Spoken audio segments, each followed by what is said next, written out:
Good day everyone and Assalamualaikum. I am Nurfaizer K. Jumdail and my task is to give a drug that is acting on the central nervous system, which is the system assigned to our group.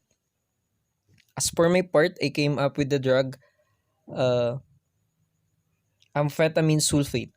So amphetamine sulfate is classified as central nervous system stimulant. Amphetamine sulfate is a sympathomimetic amino of the amphetamine group. It is a white, odorless crystalline powder. It has a slightly bitter taste. Its solutions are acid to litmus, having a pH of 5.0 to 6.0. It is freely soluble in water and slightly soluble in alcohol. Amphetamine is a central nervous system stimulant that affects the chemicals in the brain and nerves that contributes to the hyperactivity and impulse control. As for the brief history of amphetamine, amphetamine is a compound discovered over 100 years ago. It is known to be one of the restricted controlled drugs. It was previously used for a large variety of conditions, and this changed until this point where its use is highly restricted. Amphetamine with the chemical formula of alpha-methylphenethylamine was discovered in 1910 and first synthesized by 1927.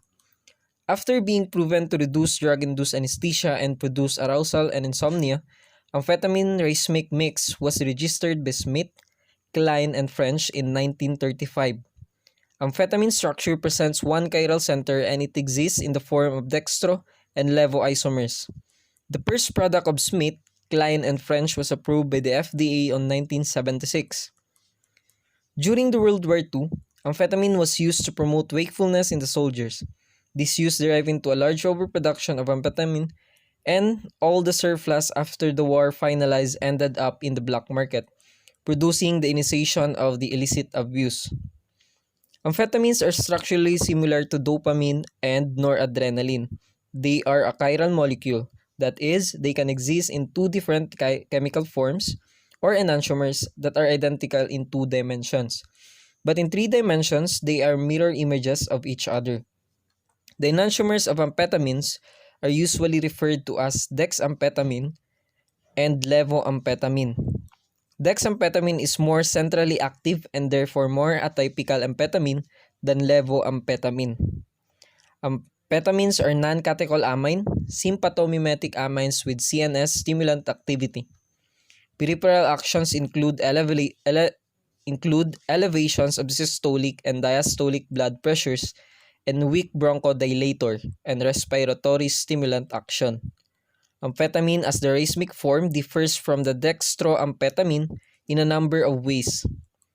The L-isomer is more potent than the D-isomer in cardiovascular activity but much less potent in causing CNS excitatory effects. The racemic mixture also is less effective as an appetite suppressant when compared to dextroamphetamine.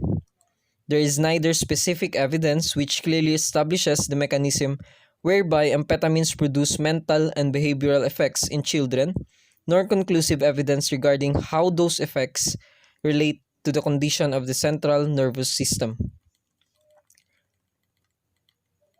In terms of pharmacokinetics of the drug, or in terms of the pharmacokinetics of the amphetamine sulfate or amphetamine may be administered orally, intranasally, and intravenously. The peak response occurs 1 to 3 hours after oral administration, or approximately 15 minutes after the injection. A single dose may maintain an effort for up to 7 to 12 hours. However, when urine is alkaline, the half-life may increase to 18 to 34 hours. Amphetamines are metabolized by the liver by a range of enzymes including the cytochrome P450, 2D6. Metabolites include 4-hydroxyamphetamine, 4-hydroxynorepinephrine, hypuric acid, benzoic acid, and benzyl methylketone. Methamphetamine is metabolized to amphetamine, and some amphetamines are also excreted unchanged in the urine. In terms of the pharmacodynamics, amphetamines increases the activity of monoaminergic systems. The primary mechanism is by increasing release of dopamine from nerve terminals. Amphetamines are thought to enter the nerve terminal via the transporter, disrupt storage vesicles of dopamine, and reverse the direction of the dopamine transporter through which large amounts of dopamine are released. The ability of amphetamines to release dopamine is dose related. In addition to this, amphetamines are able to inhibit dopamine metabolism and its reuptake. Amphetamines are able to increase the release of noradrenaline and serotonin. In terms of therapeutic indication, amphetamine is used to treat attention deficit hyperactivity disorder or ADHD. The Avecho brand of amphetamine is used to treat ADHD and also narcolepsy. Avecho is sometimes used to treat obesity in people who have not lost weight with diets or other treatments. Amphetamine is not approved for use in children less than 6 years of age, with the exception of Avecho, which is approved for children age 3 and older. Before taking this medicine, we should not use amphetamine if we are allergic to any stimulant medicine, or if we have heart disease, heart defect, moderate to severe high blood pressure, overactive thyroid, severe anxiety, tension or agitation, and a history of drug and alcohol abuse. Do not use amphetamine if you have used a MAO inhibitor in the past 14 days. A dangerous drug interaction could occur. Monoamine oxidase inhibitors including isocarboxacid, linezolid, methylene blue, penelzine, rasagiline, selegiline, tranylcypromine, and others. Some medicines can interact with amphetamine and cause a serious condition called serotonin syndrome. Be sure your doctor knows if you also take opioid medicines, herbal products, or medicines for depression, mental illnesses, Parkinson's disease, migraine headaches, serious infections, or prevention of nausea and vomiting. Always ask your doctor before making any changes in how or when you take your medications.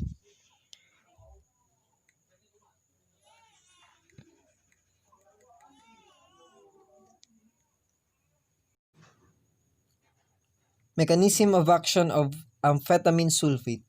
It is important to consider that amphetamine has a very similar structure to the catecholamine neurotransmitters, mainly on the presence of a long planar conformation, the presence of an aromatic ring, and nitrogen in the aryl side chain. Amphetamine, as well as the other catecholamines, is taken into the presynaptic nerve terminals by the association with 2 sodium ions and 1 chloride ion. The complex of the amphetamine with the ions is actively transported by the monoamine reuptake transporters. As amphetamine acts competitively with the endogenous monoamines, the greater the number of amphetamines, the more internalized amphetamine will be found. Once inside the presynaptic terminal, amphetamine displaces other monoamines to be stored by VMAT2, which produces the pumping of the neurotransmitters into the synapse by a process called retrotransport. This process of release of neurotransmitters is approximately fourfold more potent in the D isomer for the release of dopamine. The mechanism of action of amphetamine is released or is complemented by the inhibition of the reuptake and of monoamine oxidase, which acts synergistically to produce a significant increase in the monoamine concentration. This activity is not done as an inhibitor, but more as a competitive substrate, and thus amphetamine is known to be weak dopamine reuptake inhibitor, moderate noradrenaline reuptake inhibitor, and very weak serotonin reuptake inhibitor. From this specific action, the L isomer is known to be significantly less potent. Lastly, amphetamine is known to be an inhibitor of the mitochondrial bound enzyme monoamine oxidase, which is the catalytic enzyme in charge of degrading all the excess of neurotransmitters. This mechanism of action is often overpassed as amphetamine is a weak MAO inhibitor, but this mechanism cannot be dismissed.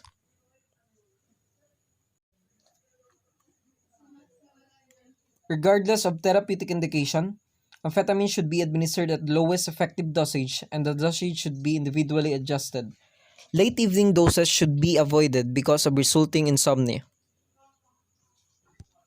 For ADHD or attention deficit disorder with hyperactivity, amphetamine sulfate is not recommended for children under 3 years of age. In children from 3 to 5 years of age, start with 2.5 mg daily. Daily dosage may be raised in increments of 2.5 mg at weekly intervals until optimal response is obtained. In children 6 years of age and older, start with 5 mg once or twice daily. Daily dosage may be raised in increments of 5 mg at weekly intervals until optimal response is obtained. Only in rare cases will it be necessary to exceed a total of 40 mg per day. With tablets, give first dose on awakening, additional doses at intervals of 4 to 6 hours. When possible, drug administration should be interrupted occasionally to determine if there is a recurrence of behavioral symptoms sufficient to require continued therapy. For narcolepsy, the usual dose is 5 to 60 milligrams per day in divided doses depending on the individual patient response. Narcolepsy seldom occurs in children under 12 years of age. However, when it does, Evecchio may be used. The suggested initial dose for patients aged 6 to 12 is 5 mg daily. Daily dose may be raised in increments of 5 mg at weekly intervals until optimal response is obtained. In patient 12 years of age and older, start with 10 mg daily. Daily dosage may be raised in increments of 10 mg at weekly intervals until optimal response is obtained. If bothersome, adverse reactions appear. Example is insomnia and anorexia. The dosage should be reduced. Give the first dose on awakening and then additional doses 5 or 10 mg at intervals of 4 to 6 hours. For exogenous obesity, the usual dosage is up to 30 mg daily, taken in divided doses of 5 to 10 mg 30 to 60 minutes before meals. It is not recommended for this use in children under 12 years of age.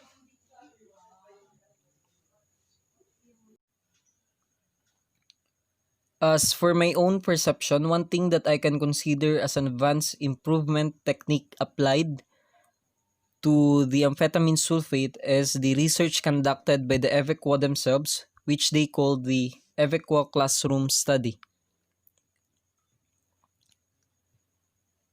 So the Evecqua classroom study included 97 children with attention deficit disorder with hyperactivity or the ADHD. So before I tell you the classroom study results, you may be wondering what a classroom study is. So here's how the researchers explained it. A laboratory classroom setting for study of ADHD medications allows for assessment by trained observers over the course of a typical extended school day. This study was a post-approval study.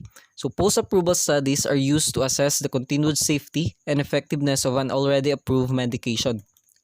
How pediatric study patients with ADHD were evaluated. So they were evaluated in a classroom study of children ages 6 to 12 years old with ADHD. The researchers were looking to see how Evecqua or the amphetamine sulfate tablets USP affected the following. First, the performance. Second, the behavior and attention of the students. First, performance. The performance of the students was measured using the permanent product measure of performance or the PERM. It is a math test to see how many questions the child attempted to answer and how many he or she got correct. Second one is the behavior and attention. So the behavior and attention of the students were measured using the Swanson, Kotkin, Agler, Emflin, and Pelham or the SCAMP combined 13-item scale to evaluate ADHD symptoms, including attention, deportment, quality of work, and compliance. The math test was adjusted for the skill level of the child and was not intended to see how well the child could learn from math. Instead, it was to assess the child's level of attention. The children were evaluated multiple times over a 10-hour span on 2 different classroom days. On one classroom day, they received Evecqua. On the other classroom day, they receive a pill that looks exactly like Evequa but doesn't contain any medication or called a placebo. Results from the 2 days were compared to determine not only the effect of Evequa had on symptoms but also how long the effect lasted. Children who were excluded from the study included those with primary psychiatric diagnosis other than the ADHD or those with a secondary or comorbid diagnosis other than ADHD with the exception of simple phobias, oppositional defiance disorders, motor skill disorders, communication disorders, learning disorders, adjustment disorders, and sleep disorders. Others who were excluded from the study were children with clinically significant cognitive impairment or personal history of seizure disorders, untreated thyroid disease, glaucoma, Gilles de la Tourette disorder, or chronic tics, as well as those with a personal history of cardiac disorders, serious cardiac conditions, and severe hypertension. So the result of the Evequa classroom study, uh, Evequa significantly improved performance, behavior, and attention at every measured time point from 45 minutes to 10 hours. Improved performance. Children attempted to solve more problems on the PERM and answered more problems correctly after taking Evequa compared with placebo. Improved behavior and attention. When the scores of the 13-item scale were combined, Evequa was shown to have significantly improved behavior and attention measured by the SCAMP scale compared with placebo.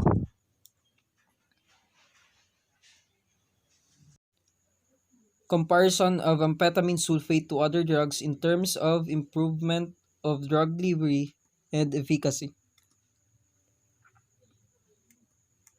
It has long been accepted that in ADHD there is a dysregulation of the brain catechol-aminergic systems in the PFC and its connections to subcortical regions including the stratum. Neuroimaging studies in subjects with ADHD have revealed anatomical alterations and functional changes consistent with reduced dopaminergic functions in various dopamine-rich areas of the brain, including the frontal cortex, stratum, and globus pallidus. Based on observations that the isomers of amphetamine evoke very large and rapid increases in the efflux of dopamine and noradrenaline in the PFC and dopamine in the stratum, it was predicted that these drugs would be highly effective in the treatment of the attention deficit disorder with hyperactivity or the ADHD. This was confirmed by reports of efficacy in ADHD with D-amphetamine, L-amphetamine, racemic amphetamine, and MS-amphetamine. It is generally accepted that the efficacy of amphetamines is not different from the methylphenidate, which is the other major stimulant used to treat ADHD. However, a meta-analysis by Faraon and Beutler did show moderately greater efficacy for amphetamine medications. This agrees with preclinical findings that methylphenidate also markedly enhances catechol-aminergic drive in the PFC and stratum.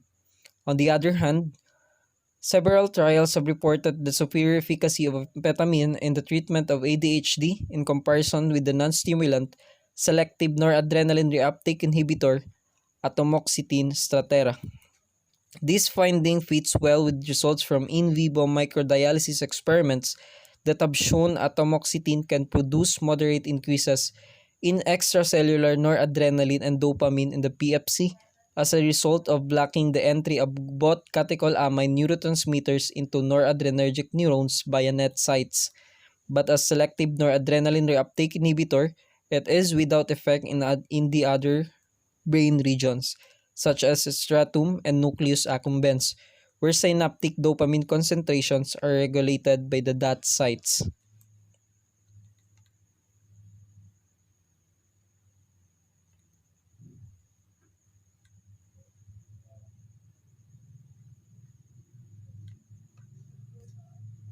Conclusion. It is now just over 100 years since amphetamine was first discovered. In that period, amphetamine has transformed from a drug that was widely available without prescription for the treatment of a broad range of disorders to being highly restricted controlled drugs that, in Europe at least, have all but disappeared from the formularies in many countries.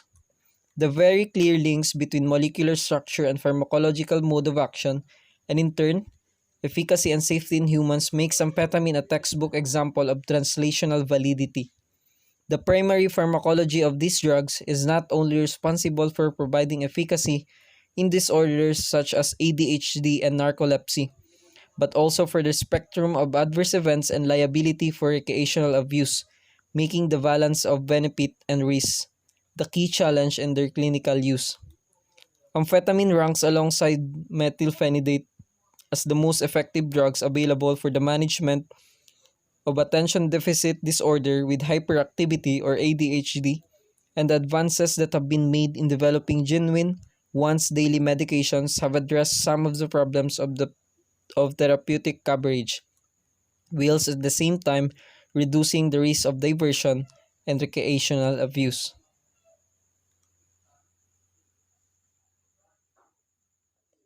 That's all. Thank you.